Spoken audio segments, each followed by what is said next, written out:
आज हम पढ़ने जा रहे हैं नेत्र रोग, ठीक है ना। तो नेत्र रोग हमारे आचार्य सुश्रुत जी ने बताए थे 76 और आचार्य वाघभट ने बताए थे 94, ठीक है ना।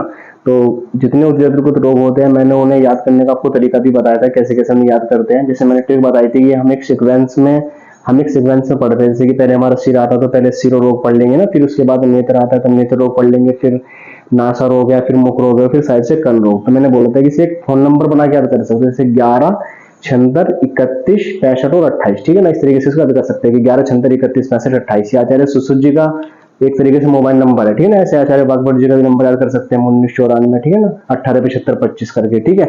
तो आज जो नेत्र रोग बताए थे हमारे आचार्य सुश्रुत जी ने बताए 76 और आचार्य वाघभट जी ने बताया 94 यानी कि 94, ठीक है ना। तो इनमें से जो क्लासिफिकेशन है इनका बहुत इंपॉर्टेंट है। ये नेत्र रोग क्वेश्चन आते हैं इसमें, यूजी में पीजी में सभी जगह क्वेश्चन आते हैं इसमें। कोई भी एग्जाम हो, एमओ एग्जाम हो या पीजीटी हो, कुछ भी हो, सब में क्वेश्चन आते हैं, ठीक है ना।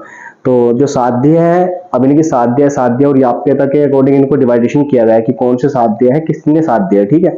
तो साध्य होता है इसमें 52 यानी कि 52 साध्य होता है। याप्य कितने होते हैं 7 और असाध्य कितने होते हैं 17 यानी कि 17 पे क्या है खतरा, क्योंकि असाध्य है ना, तो 17 खतरा इस तरीके से याद कर सकते हैं इसको, ठीक है ना। अब इनका क्लासिफिकेशन पढ़ते हैं हम 200 के अकॉर्डिंग, ठीक है ना, कि वातज कितने होते हैं, पित्तज कितने होते हैं, कफज कितने होते हैं, ठीक है। तो ये रोग होते हैं हमारे, हम एक टेबल फॉर्म बना के इसको याद करने की कोशिश कर रहे हैं, ठीक है ना। तो इसमें जो वातज होते हैं वो 10 होते हैं, ठीक है। पित्तज भी 10 होते हैं, ठीक है ना। थोड़े कफज जो होते हैं वो 13 होते हैं, ठीक है ना। रक्तज 16 होते हैं, सर्वज 25 होते हैं और बाह्यज कितने होते हैं 2 होते हैं, ठीक है। तो ऐसे याद कर लेंगे। तो थोड़ा डिक्रीजिंग ऑर्डर इंक्रीजिंग ऑर्डर करके याद कर लेंगे। जैसे कि 10 है, वातज 10 है, पित्तज 10 है, कफज 13 है, रक्तज 16 है, सर्वज कितने होते हैं, जिसमें सारे रोग होते हैं 25 होते हैं और बाह्यज कितने होते हैं 2 होते हैं। तो बाह्यज की तो यहीं पे कहानी खत्म कर दो कि बाह्यज रोग जो होते हैं वो 2 होते हैं और दोनों के दोनों कैसे होते हैं कि असाध्य होते हैं, ठीक है ना। और उनके नाम क्या है, सनिमित्त लिंगनाश और अनिमित्त लिंगनाश, ठीक है। तो असाध्य बाह्यज जो रोग होते हैं दोनों के दोनों असाध्य होते हैं, ठीक है ना। दोनों के नाम मैंने तुम्हें बता दिए, सनिमित्त लिंगनाश होता है और अनिमित्त लिंगनाश होता है, ठीक है। अब जो वातज कितने होते हैं 10 होते हैं, उसमें से साध्य होते हैं 5, याप्य होता है 1 और असाध्य होते हैं 4, ठीक है। तो साध्य 5, याप्य 1 और असाध्य 4, ठीक है ना। ऐसे जो पित्तज होते हैं, पित्तज में से साध्य होते हैं 6, याप्य होते हैं 2 और असाध्य भी कितने होते हैं 2, ठीक है। ऐसे कफज होते हैं, कफज में कितने होते हैं 13 होते हैं, इसमें साध्य कितने होते हैं 11, याप्य होते हैं 1 और असाध्य कितने होता है 1। ऐसे रक्तज होते हैं, रक्तज में तुम्हारे साध्य कितने होते हैं 11, ठीक है, जितने इसमें होते हैं कफज में होते हैं, ठीक है। और याप्य कितना होता है 1 और असाध्य कितने होते हैं 4, ठीक है। ऐसे सर्वज क्लासिफिकेशन करेंगे तो सर्वज रोग जो होते हैं 25 होते हैं, जिसमें साध्य होते हैं तुम्हारे 19, याप्य होते हैं तुम्हारे 2 और असाध्य कितने होते हैं 4, ठीक है। ऐसे बाह्यज के मैंने तुम्हें बता दी, दोनों ही होते हैं। हमारे रोगों का क्लासिफिकेशन हो जाएगा अकॉर्डिंग टू वात पित्त कफ यानी कि 200 के अनुसार। जितने हमारे नेत्र रोग होते हैं उन सब का क्लासिफिकेशन, कौन से साध्य होते हैं, कौन से याप्य होते हैं, कौन से असाध्य होते हैं, ठीक है।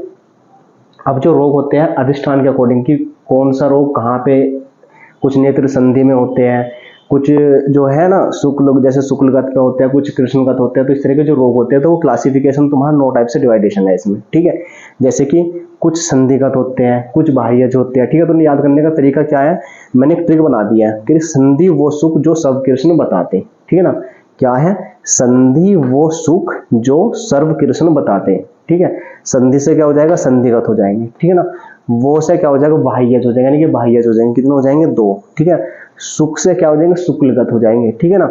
सर्व से क्या हो जाएंगे, सर्वगत हो जाएंगे, ठीक है। कृष्ण से क्या हो जाएंगे, कृष्णगत हो जाएंगे। और बताते यानी कि वृत्तमगत हो जाएंगे। अब तुम्हें एक याद करना है बस, दृष्टिगत, ठीक है ना। इनकी अभी संख्या भी याद कराता हूँ कैसे कैसे होते हैं, ठीक है। संख्या भी कुछ नहीं है, बहुत आसान तरीके से याद करा दूंगा, ठीक है ना। जैसे कि याद गया ना, संधि वो सुख जो सर्व कृष्ण बताते, ठीक है। तो पहले रोगों के नाम लिख लेना कि कुछ संधिगत होते हैं, कुछ बाह्यज होते हैं। अब जो रोग अंदर इसके अंदर आएंगे, जैसे कि संधिगत 9 होते हैं, बाह्यज 2 होते हैं, ठीक है, वो इसके अंदर आएंगे। अब ये तो मैंने एक ट्रिक बताई है तुम्हें कि रोग के जो अधिष्ठान के आधार पर जो रोगों का क्लासिफिकेशन है वो कैसे कैसे है, ठीक है। अब इसे ट्रिक याद करने का ट्रिक क्या है, देखो एक लाइन में बोलते हैं ना कि क्या हो गया 9 2 11, ठीक है ना। तो बोलते हैं ना कि 9 2 11, तो पहले 9 फिर 2 फिर क्या हो जाएंगे 11, ठीक है। फिर हम क्या पढ़ते हैं 17 4 कितना होता है 21, तो फिर हो जाएंगे 17 4 और टोटल कितना हो जाएगा 21। अब 21 का उल्टा कितना होता है 12। तो इसे याद कर लो इस तरीके से कि 9 2 11 और 17 4 21 और 21 का उल्टा कितना हो जाएगा 12, ठीक है। तो हो गया ना याद, संधि वो सुख जो सर्व कृष्ण बताते।